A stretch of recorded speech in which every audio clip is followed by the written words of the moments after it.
This is Rico Figliolini, host of Petrie Corner's Life and Atlanta Anime and Gaming. Appreciate you joining us. We have a special guest today here at Atlanta Anime Weekend, and this is Michelle Marie. Hey, Michelle. Hi. Hi, nice to meet you. Nice to meet you too. So let's start this off. Normally with voice actors, I always want to know what inspired them, what brought them to that. I know you've been a teacher before, and out of Oregon too. So tell us just a little bit about yourself and what brought you to voiceover. Sure. Well, when I was 6, my parents took me to my very first musical, and I was so fascinated with like the stage production, the lights, and the acting, and I was hooked. And as soon as the musical was over, I was like, Mom, Dad, I want to be an actor. So like I decided right when I was 6 that I wanted to do that. Okay.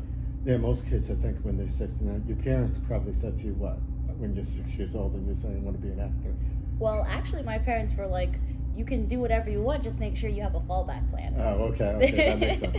And I would think even like anything else, acting is it's all based on projects and stuff, and whether you get roles and stuff. And voiceover actors over the years that I've interviewed have had hundreds of different projects to work on.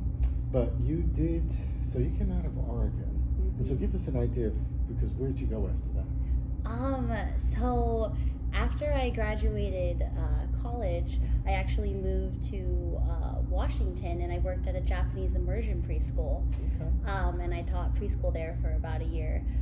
And then I thought I wanted to be a teacher, but it was so like demanding. I was so tired. Like I have a newfound respect for teachers. Like bless them. Like But after that, I was like, I really want to try acting because I never really tried that for myself. So then in 2016,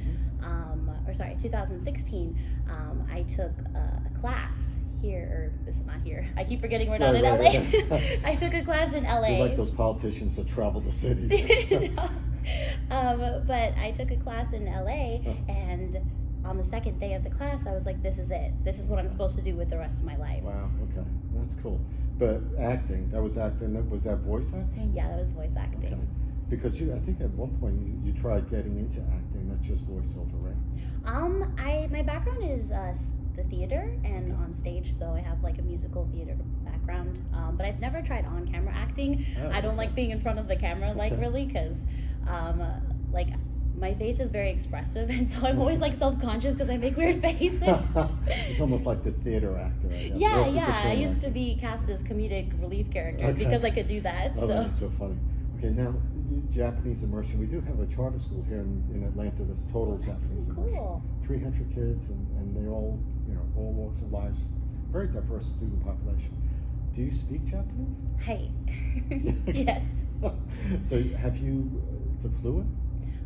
Yeah, pretty much. I struggle with reading kanji, but I can speak it pretty fluently. Oh, neat. Have you been to Japan? Yeah, I lived in Japan for 2 years. Oh, wow. Okay. Just talk about immersion. Yeah. And doing that. While you were there, did you, that's the capital, Japan's the capital of anime, right? So was that before or after you started getting into anime? Did you think about, what were you doing there for 2 years? I took a gap year between high school and college, and I was a Rotary International Exchange student, and so I had the opportunity to go to Yamagata, Japan, which is on the inside of Japan facing Korea, and I actually went to school there. I went to high school, and that was a wonderful experience. Wow. And then the second time I got to go, I went my entire junior year. Wow. So that's awesome. I mean, not everyone can say they've done something like that. And speak Japanese and be in the industry. What was your first anime that you actually voiced? The very first one was this little Netflix show called Hero Mask, and I played Girl 02. Yeah, that was my very first anime experience. Okay. But my very first named anime character was Luna in Record of Grand Crest War. Oh, okay. Nice. So, and how many animes do you think you voiced? Different titles. I can't really remember off the top of my head, but maybe at least 15 right now, maybe. I'm trying to, one of my goals is to be a part of a show where the title starts alphabetically, so I can collect the letters. Oh, that would be fun. Do you, which one has been your favorite character to play? Or more favorite and then most challenging? How's that? Or they could be the same. I don't know, they might be the same because I recently played Nana in Talentless Nana, and she was the most difficult, but I think also my favorite because normally I play really perky, cute, soft, like adorable characters, and Nana has this like flip side that is the complete opposite of me personally. Oh, wow. And so I had to dig deep to try to find a way to connect to her. And but I had a lot of fun because it was a character I've never really had the chance to play before. And I just really enjoyed trying to understand her mindset and figure out like why she's doing things, because that's like the actor's thing, is to understand their intentions so that it becomes real. For sure. And when you're doing something like that, I know voiceover actors tend to either do it in a booth, or they're always in a booth, but either by themselves, singular, and they're not interacting with other actors, and then some do it where they're interacting, but that's rare, right? Yeah, like usually with anime, we record individually by ourselves. Original animation sometimes is when you can have a group of people because the chemistry works better for the animators to animate it. But with anime, it's just us in the booth by ourselves, and then we have like the engineer and the director and maybe a producer or like quality assurance person. But yeah, it's just kind of the singular thing. Did you find yourself struggling at the beginning when you were by yourself? You didn't have anyone to play off of, and you had to say your lines. You had to know your lines and stuff. Is that something that you get used to doing? I rather enjoyed doing that. I don't know, because I'm kind of an animated person naturally, and I when things kind of frustrate me, I sort of rant in my room by myself and I talk to myself. So I'm kind of used to like doing that kind of thing. I think the most challenging thing was just being able to match the lip flaps and have like the emotion or the intention sound authentic or original without like, line reading, because there's a difference between, I'm reading this line and actually like feeling it. So. Do you ever watch the original anime with the Japanese to see how that was done as far as inflection or acting, or do you just take it from where you go? Usually when we're voice acting for anime, we receive like 2 to 3 second preview of like the couple of lines we're going to record first. And then there are like these 3 beeps, and then where the 4th beep would be, that's when we start our line. I usually try not to watch the whole show before I go in, because I want to kind of be in the moment. It's harder to be in the moment if you've seen what's going to happen. Yeah.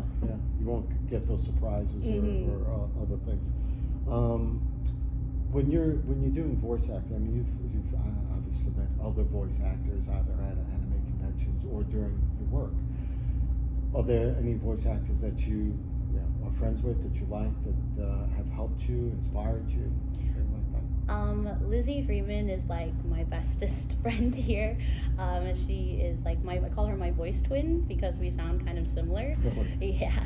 But she's amazing. But she's just been like, I actually met her in that class the one I went to in LA. Class. Yeah. And what's the odds? Yeah, I met her there and I was like, you are the best person in this whole class. Like, I am so impressed with you. And she was like, oh no. And we became friends after that. So like, she's really helped me. Another voice actor that I really admire is Kira Buckland. She is just so helpful. She really wants to she really helps foster the voice acting community, giving advice, holding auditions, and just being a wonderful person. She's really like dedicated to helping people, and I really admire that about her. So do you reach out to them every once in a while, maybe with challenging questions? Yeah. Kira is very receptive to questions. Like she's very sweet. If there's a role that you'd want to get, like an anime that you'd want to do the English acting on, what would that be? I really would love to be like a lead in a romantic comedy, because not a rom-com or slice of life, more like a slice of life.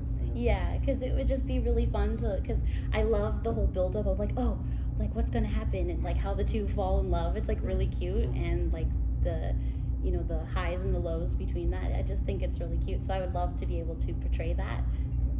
Do you find that this is what you want to do for the rest of your life, or do you want to look at other aspects?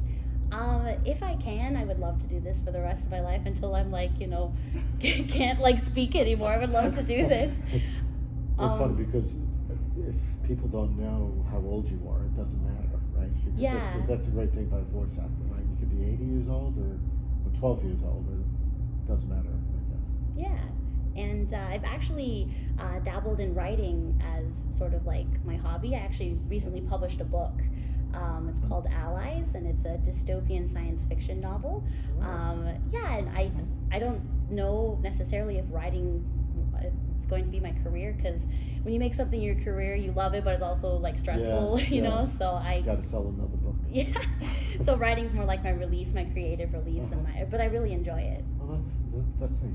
Is that one a trilogy? Yes, it is a trilogy. See, okay, It's so a you got the right trilogy, thing, okay. yeah. So if it takes off, you got 2 more books. You Yeah. know you're gonna write. Okay, good. That tends to be the thing. It's like those franchise movies. If it's a franchise, it'll get funded. If it's not, well, what? I guess what's your favorite Japanese food? Oh, okay. It is a tie between okonomiyaki and onigiri. Ah, okay. The okonomiyaki is basically like this Japanese pancake, and you can kind of put whatever you want in it. Typically, it's like shrimp and egg, and you put like this really tasty sauce on top of it. I think it's the main dish of Hiroshima, Okay. but it's very, very good. And onigiri is just like everywhere, and it's pretty easy to make, but you can put whatever you want inside of it. Yeah, that's So the best part. it just tastes so good. It's like Italian rice balls. You can put meat in it or whatever you feel like. It's kind of neat. You've been to these conventions before, obviously. Do you find what aspect do you find surprising or exciting? I mean, you do signings. I know you probably do signings and stuff. Have you come across any fans that have surprised you on anything? Well, actually, this is my very first con as a guest. Oh, I've been to okay. other cons as like a fan or like a volunteer, but this is actually my very first time as a guest. So the better question is this a good experience so far? yeah, like the fans have been so wonderful, and like I'm just blown away by one person brought me like all these prints that they printed on their own for me to sign, and that like literally made me tear up because I was just so like happy. Like everyone's been so great. That's neat. Hopefully you get to see the aquarium while you're here. Yeah, I'd love to see the whale shark. Yes, it's a great aquarium. And I think you live currently, in LA? Yes. Okay. You and your husband, I'm assuming? Yes. All right, cool. What does your hubby do? He is a translator / Japanese teacher, and he also is a manager at a sporting goods store. Okay. As far as doing voiceovers, in writing, what got you into writing? Because that could be something that you're doing between the voiceover acting, right? Actually, what inspired that story, that dystopian story? Well, this particular story, it was on my goal list since I was 13 that I wanted to publish a book, like any type of book. And this was the story that I wanted to do because it's sort of a metaphorical representation of my journey from like wee little baby until now and how I found myself. So. Okay. Great. Well, good luck with that. Thank you. We've been speaking to Michelle Marie. Appreciate the time you've given us here at Atlanta Anime Weekend. Atlanta Weekend. Anime Weekend Atlanta. Let me start that again. We're here with Michelle Marie. Thanks for being with us here at Anime Weekend Atlanta. Appreciate the interview. Appreciate your time. Thank you for having me.